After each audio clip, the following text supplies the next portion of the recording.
Hola, ¿qué tal? ¿Cómo están? Un saludo cordial, inmenso para todos nuestros queridos seguidores, televidentes, y oyentes. Arrancamos con pie derecho toda esta temporada de Psicoeducación 2026. De la mano del Instituto Departamental de Salud de Nariño, estamos contentos, felices, agradecidos, porque cada vez vamos llegando a la comunidad, a la gente, a todas las personas que se conectan a través de las redes sociales, de la emisora en online, de la radio en AM, de la televisión, en fin, para poder recibir la información precisa en cuanto a la salud y también compartirla con muchas más personas. Arrancamos con el Instituto Departamental de Salud de Nariño, a nombre de nuestra directora del Instituto Departamental, la doctora Ana Belén Arteaga.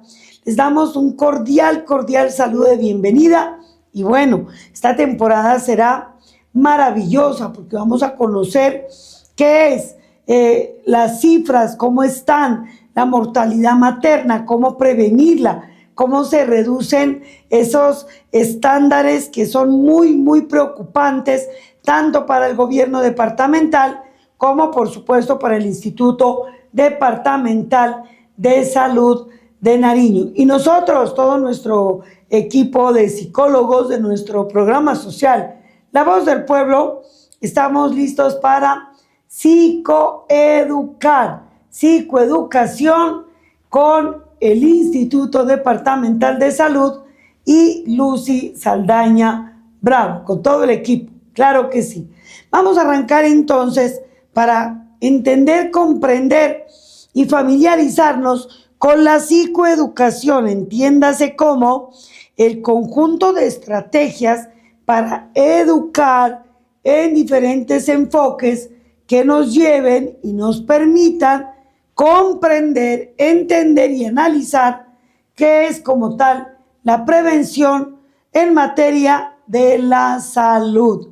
Por eso cuando hablamos de psicoeducación, hablamos de capacitación, pero hablamos también de compartir, hablamos de conversar, hablamos de escuchar a la gente, hablamos también de apuntar, de tomar datos de qué es lo que está pasando y hablamos también en un lenguaje claro, directo, asertivo, que nos ayude, que todos podamos entender y comprender. ¿Por qué es tan importante? Porque vamos a aprender a tener hábitos de vida saludable. Por ejemplo, adoptar medidas que nos ayuden a mantener un equilibrio en la salud física, emocional y social. Los hábitos nos permiten cuidar la salud. Tomar agüita es tan sencillo, pero no lo hemos tenido como hábito. Es económico y es supremamente saludable. El manejo del estrés es fundamental. Hablar del manejo del estrés. ¿Por qué nos enfermamos las personas? Porque vivimos muy estresadas.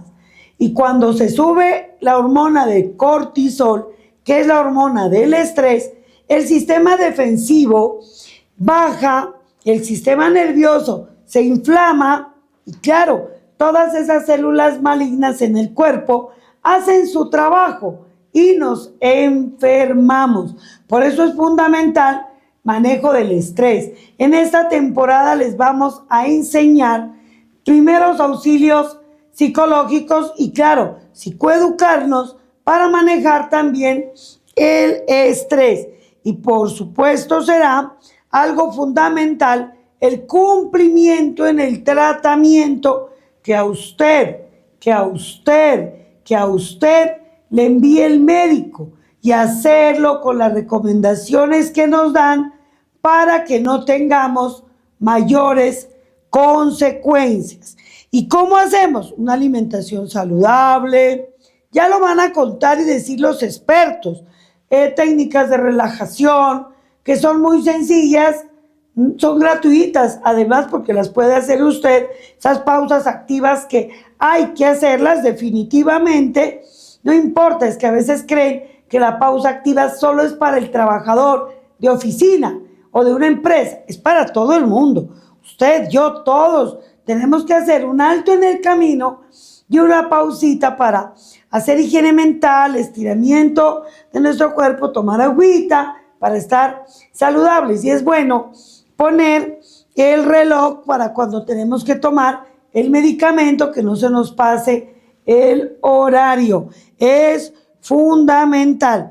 Y bueno, compartir con la gente, hacernos nuestro chequeo médico preventivo, si vamos a viajar, aplicarnos las vacunas que son necesarias y con muchísimo amor por esta vida tan linda que tenemos. Ahora sí, en materia de cifras, vamos a preguntarle a la experta, la doctora Ana Belén Arteaga, nuestra directora del Instituto Departamental de Salud de Nariño. Doctora Ana Belén, muchísimas gracias por permitirnos conocer. Usted es una estadista, es una persona que maneja muy técnica la información y por ello el Departamento de Nariño en salud está muy bien posicionado a nivel nacional, exaltado por el Instituto Nacional de la Salud y el Ministerio de Protección Social. Así que, doctora Ana Belén, gracias por recibirnos también con estos especiales de psicoeducación y cuéntenos cómo está el Departamento de Nariño en materia de salud para todos nuestros seguidores televidentes y oyentes. Doctora Lucy, un cordial saludo con usted, también un cordial saludo con todas las personas que en este momento están en audiencia. Como usted lo plantea, el sector salud es un sector que está en permanente evolución, en permanente implementación, porque recordemos que es un sector que tiene que ver con la salud y con la vida de las personas. Bajo esa perspectiva, pues cuando arranca un gobierno, siempre hay una etapa de planificación, que probablemente, y lo decíamos en un consejo de gobierno hace pocos días, el primer año generalmente suele ser de planificación, de pensar, de visualizar cómo queremos ver el departamento, el sector dentro de los próximos 4 años. Probablemente el segundo año es cuando uno comienza a implementar las estrategias, las acciones con el propósito de alcanzar esos objetivos, esas metas que se definieron en la etapa de planeación. Y el tercer y cuarto año definitivamente tienen que ser los años de mostrar los resultados que esa implementación de acciones y estrategias ha generado a la luz de la meta que se espera. Bajo esa perspectiva, pues siempre que usted me pregunta por cómo va el sector salud, qué resultados tienen, creo que es perentorio, es obligatorio referirse al plan de desarrollo. El plan de desarrollo del departamento fue formulado de manera participativa y allí se establecieron como que los aspectos más sentidos por la ciudadanía en materia de salud. Y definimos entonces desde esa escucha con los actores del sistema, con los usuarios, 33 indicadores de resultado en salud a lograr. Ejemplos de esos indicadores de resultado: la disminución de la mortalidad materna, la disminución de la mortalidad infantil, disminución de la incidencia de enfermedades transmitidas por vectores, disminución de mortalidad por enfermedades transmitidas por vectores, todo el tema de mejorar el diagnóstico y el control de enfermedades crónicas no transmisibles como el tema de diabetes o hipertensión. Esos son algunos de los indicadores que quedaron definidos en el plan de desarrollo. Pero antes de referirme a qué hemos hecho y qué resultados tenemos, también, doctora Lucy, es importante llamar la atención de la ciudadanía en el sentido de que muchos expertos plantean que los resultados en salud no dependen solamente del sector salud. Son factores multisectoriales los que inciden en la salud o en la enfermedad de una persona. Las condiciones de vivienda, si tiene o no suministro de agua potable, si tiene un entorno de apoyo psicoemocional que permita a la persona salir de las dificultades cuando la vida normalmente ofrece dificultades de diferente índole. El tema de educación es preponderante. Es totalmente conocido que aquellas familias que tienen un nivel educativo más alto probablemente tienen mayores herramientas para afrontar las dificultades que en materia de salud se generan. Entonces, expertos plantean que de los resultados que se generan en salud, el 10% es el aporte que hace el sector. El otro 90% tiene que ver con aportes y condiciones de otros sectores: vivienda, agua potable, disposición de excretas, educación, la capacidad laboral, la cultura de las personas respecto a los hábitos que tienen, los hábitos de alimentación, los hábitos de ejercicio, los hábitos de descanso, de interacción social. Bajo esa perspectiva, entonces, doctora Lucy, definimos entonces 33 indicadores. Y frente a esos 33 indicadores organizamos un plan de trabajo, está en el plan operativo que lo planteamos cada año, y que no solamente implica los esfuerzos del talento humano que hace parte del instituto, sino que implica coordinación, articulación, asistencia técnica a cada uno de los entes territoriales que hacen parte de este municipio, a los gerentes de las empresas de sociales, al personal de IPS privadas y a todo el talento humano, para que realmente las acciones que se establezcan en materia de diagnóstico, de tratamiento, de rehabilitación, pero también de promoción y prevención, sean prácticas basadas en la mejor evidencia científica disponible, no solamente en Colombia y en el mundo. Entonces se han implementado varias acciones dependiendo pues de la línea que estemos tomando. Le voy a dar algunos ejemplos de los resultados que tenemos, que creo son resultados bastante positivos. Lo primero, y de manera macro, arrancar por el indicador macro, en el 2023, que fue el año línea base, ¿cuánto se alcanzó a cumplir en el plan territorial de salud del gobierno anterior? Se cumplió un 59% de los indicadores. Hoy tenemos ya un cumplimiento con corte a 31 de diciembre de la vigencia 2025 del 82%. Es decir, hay una mejora ostensible, una mejora importante. Pasar del 59 al 82. Hay un 23% de mejoramiento. ¿Qué indicadores, por ejemplo, han tenido un desempeño positivo? Si le hablo del número de niños que tuvieron enfermedad diarreica aguda en el departamento de Nariño, en el 2023, que fue el año línea base, se presentaron 11.569 niños. Hoy terminamos el año 2025 con 11.145, es decir, más o menos 450 niños menos que padecieron esta enfermedad. Si hablo de infección respiratoria aguda, también en niños menores de 5 años en todo el departamento. En el año 2023, 40.756 niños sufrieron infección respiratoria aguda. Terminando el año 2025, 35.000, es decir, 5.000 niños menos que padecieron esta enfermedad. Varias estrategias implementadas que tienen que ver con fortalecer la vacunación, fortalecer que los niños tengan sus controles de crecimiento y desarrollo para identificar de manera temprana factores de riesgo. Todo el tema de agua potable, y si no hay agua potable, educar sobre el manejo del agua en casa para tratarla, para gestionarla de tal manera que termine siendo favorable para el consumo humano. Eso nos ha llevado, por ejemplo, también a otros indicadores.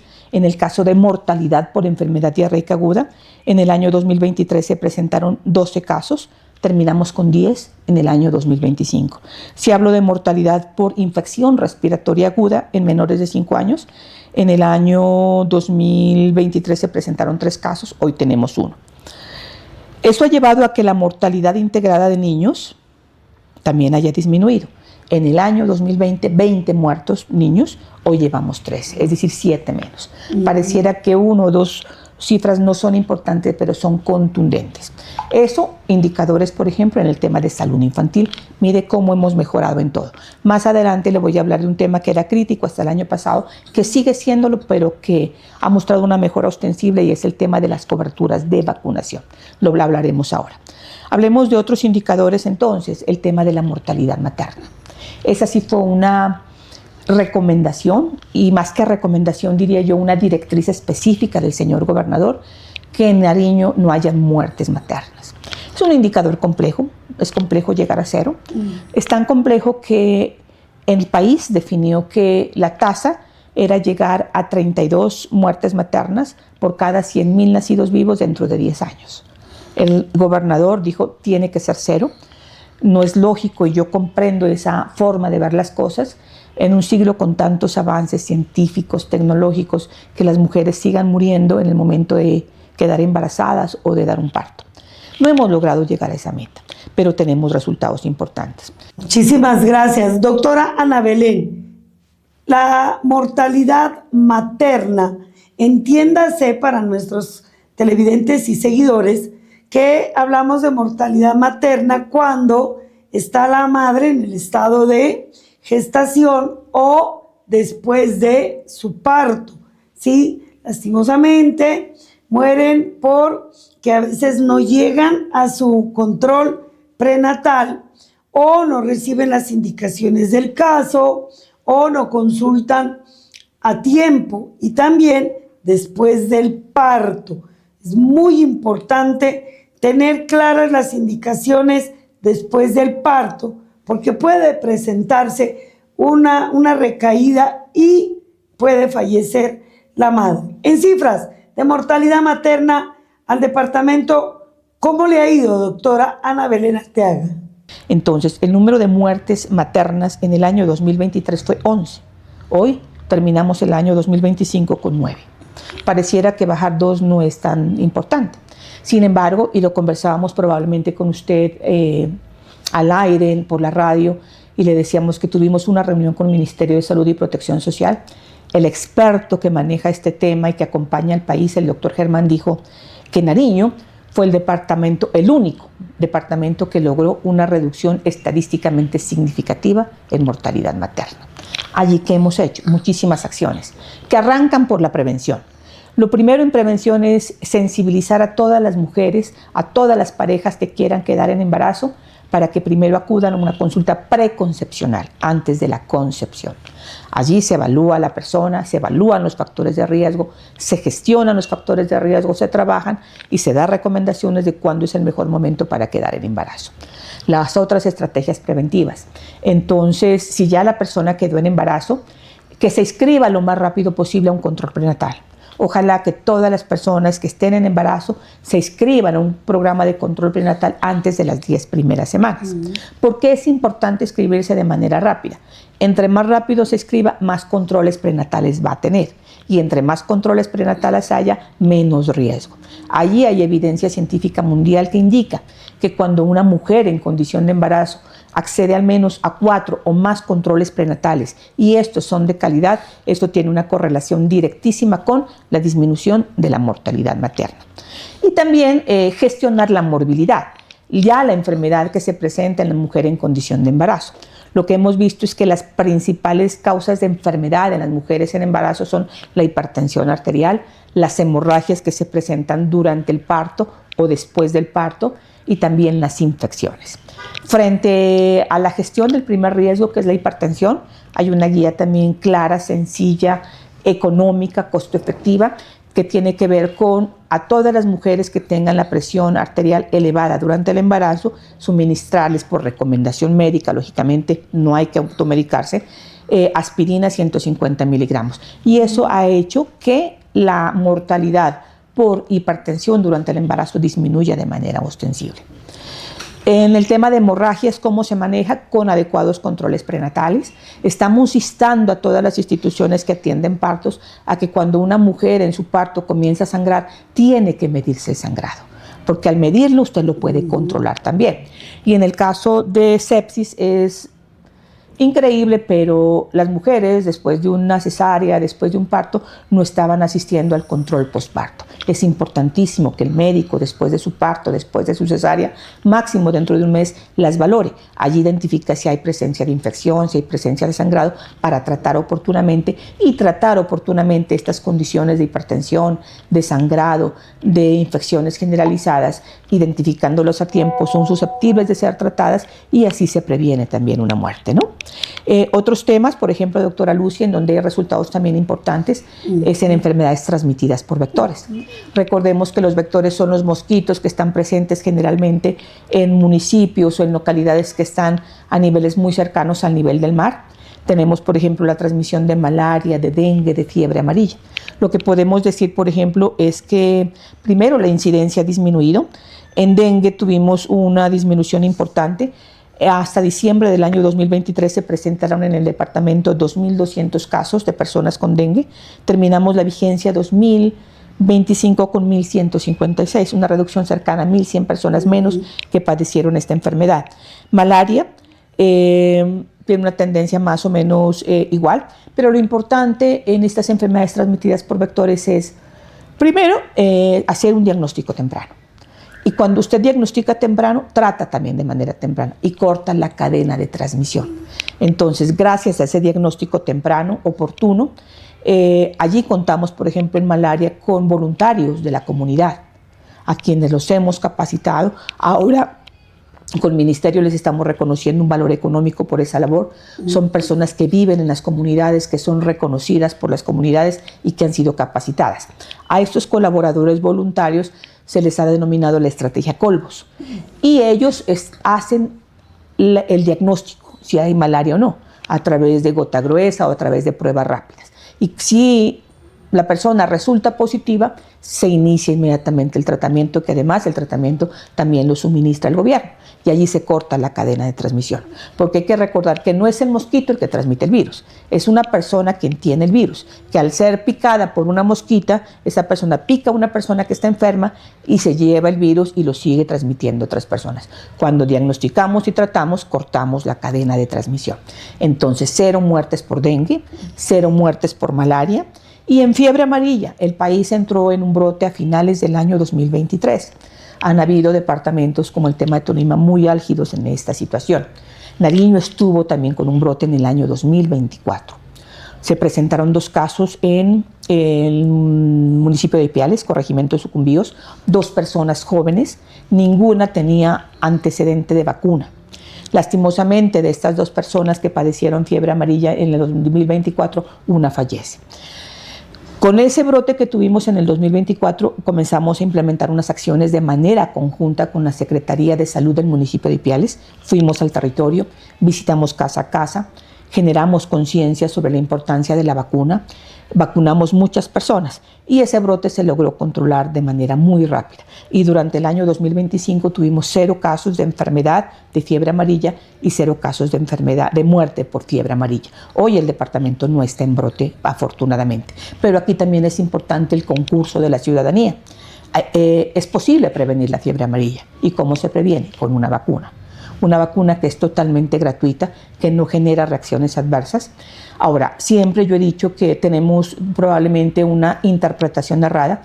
Muchas personas dicen, mañana, por ejemplo, voy a viajar a Tumaco, entonces hoy me coloco la vacuna. Eso no funciona así. Ante esto, ¿qué decirle a la gente que a veces no tiene como ese conocimiento, doctora Ana Belén, y pareciera o creyeran que no funciona?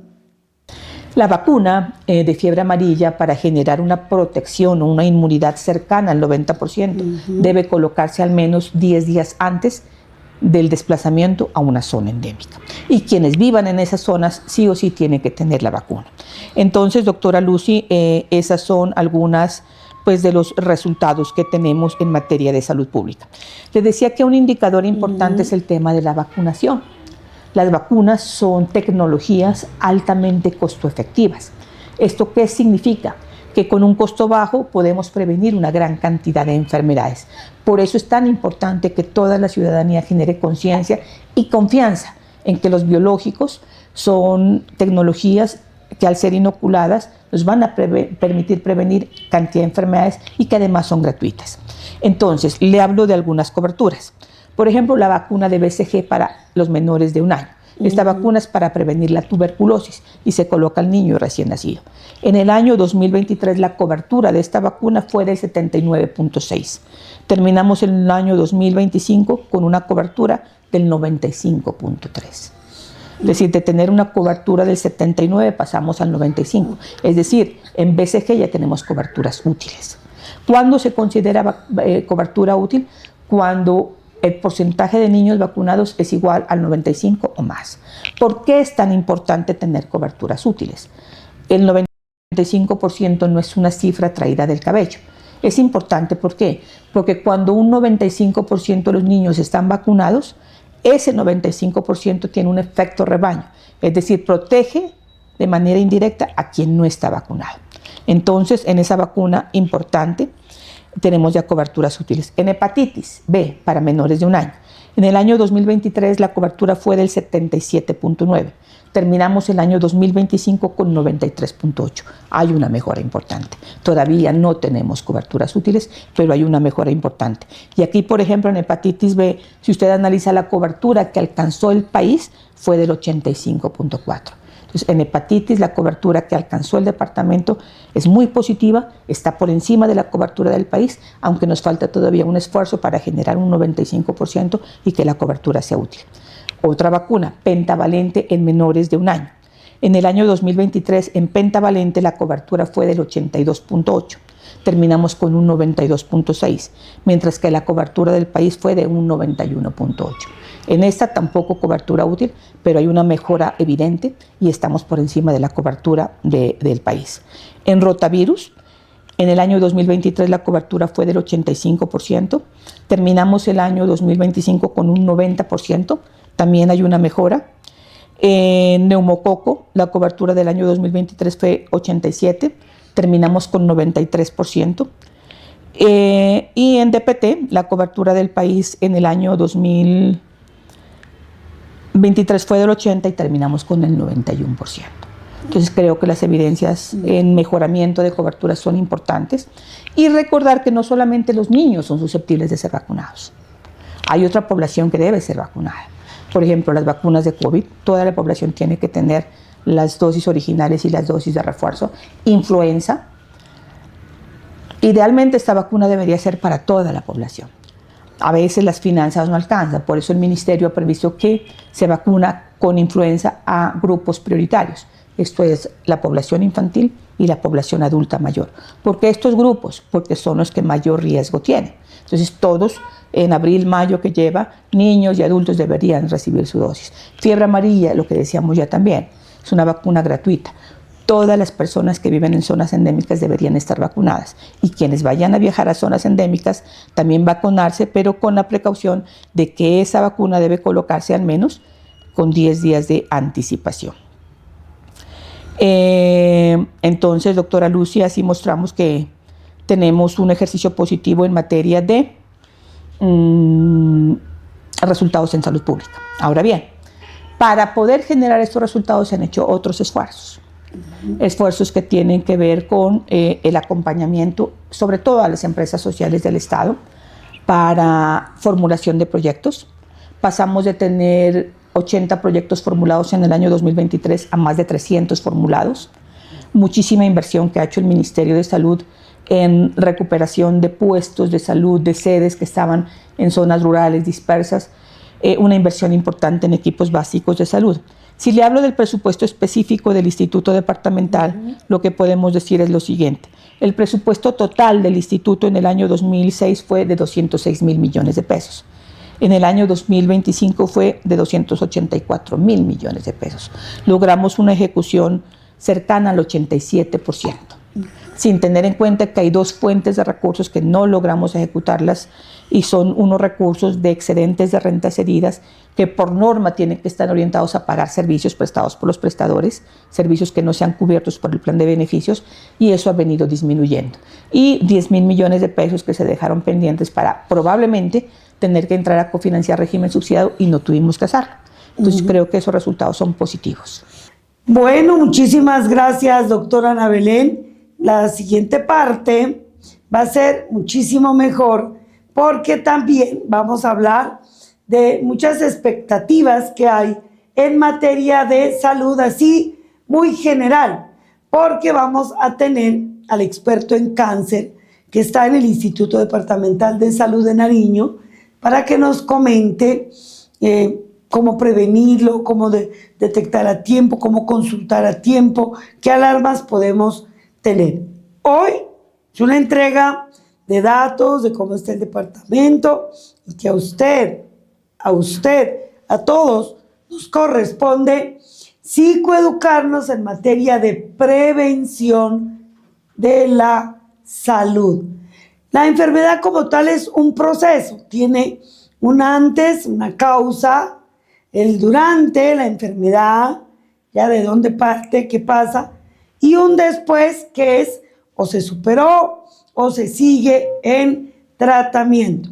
estas enfermedades como por ejemplo la diabetes. Sí, la diabetes, el paciente diabético como tal debe tener todo lo que hemos hablado en esta difusión. Tiene que tener hábitos de vida saludable, manejo del estrés, chequeo médico, control consecuente con mucha disciplina, tiene que manejar una buena alimentación.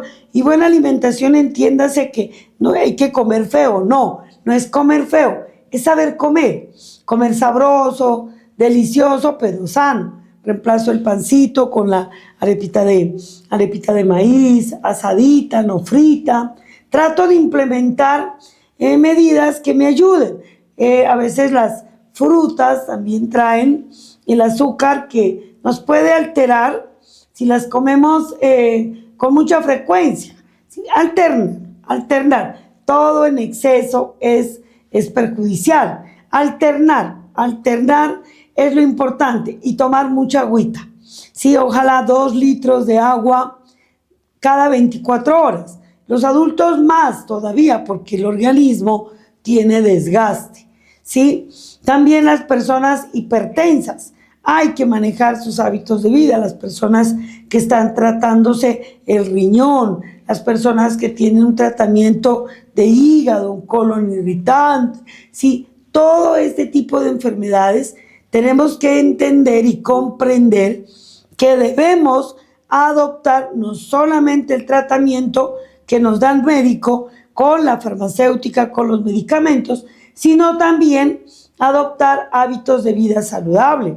Nos mandan a caminar mínimo 30 minuticos, 3 veces en semana, ¿sí? Como mínimo, tomar bastante agüita, mantenernos hidratados y la higiene mental, que es muy importante.